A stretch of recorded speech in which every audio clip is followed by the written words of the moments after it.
আল্লাহ রসুল সাল্লাল্লাহু আলাইহি ওয়াসাল্লাম আমাদের উপর তিনটি জিনিসের ভয় রাখে। নাম্বার 1, সম্পদ বেড়ে যাবে, যার ফলে তারা হিংসা বিদ্বেষে লিপ্ত হয়ে যাবে এবং একে অপরকে হত্যা করবে।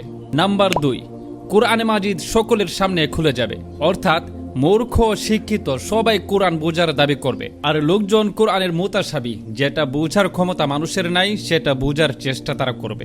নাম্বার 3, যদি কারো এলেম বেড়ে যায় তা তারা নষ্ট করতে চেষ্টা করবে, অথচ এলেম বাড়ানোর চেষ্টা তারা করবে না। বিস্ময়কর 8টি বিষয়। নাম্বার 1, বিস্মিত হতে হয় সে লোকের উপর যে আল্লাহকে বিশ্বাস করে, তারপরেও সে আল্লাহ ব্যতীত অন্যের পূজায় লিপ্ত। নাম্বার 2, বিস্মিত হতে হয় সে লোকের ওপর যে দুনিয়াকে ক্ষণস্থায়ী মনে করে, তারপরও সে দুনিয়ার প্রতি প্রবল আগ্রহ রাখে।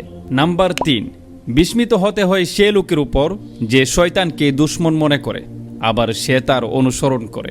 নাম্বার 4, বিস্মিত হতে হয় সে লোকের উপর যে তকদিরে পরিপূর্ণ বিশ্বাস করে, তারপরও অতিক্রান্ত বস্তুর জন্য চিন্তা করে। নাম্বার 5, বিস্মিত হতে হয় সে লোকের উপর যে হিসাব নিকাশের দিনকে বিশ্বাস করে, তারপরও সে দুনিয়ার ধন দৌলত টাকা পয়সার পিছনে ছুটে বেড়ায়। নাম্বার 6, বিস্মিত হতে হয় সে লোকের উপর যে জান্নাতকে বিশ্বাস করে, তারপরও দুনিয়াকে আমোদ প্রমোদের স্থান মনে করে। নাম্বার 7, বিস্মিত হতে হয় সে লোকের উপর যে জাহান্নামকে বিশ্বাস করে, তারপরও দুনিয়াতে সে গুনাহের কাজে লিপ্ত হয়ে থাকে।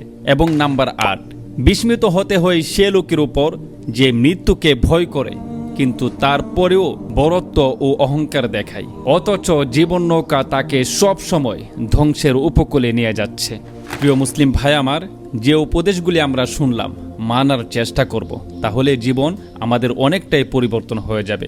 আল্লাহ আমাদেরকে শোনার মানার তৌফিক দান করুন। আমিন।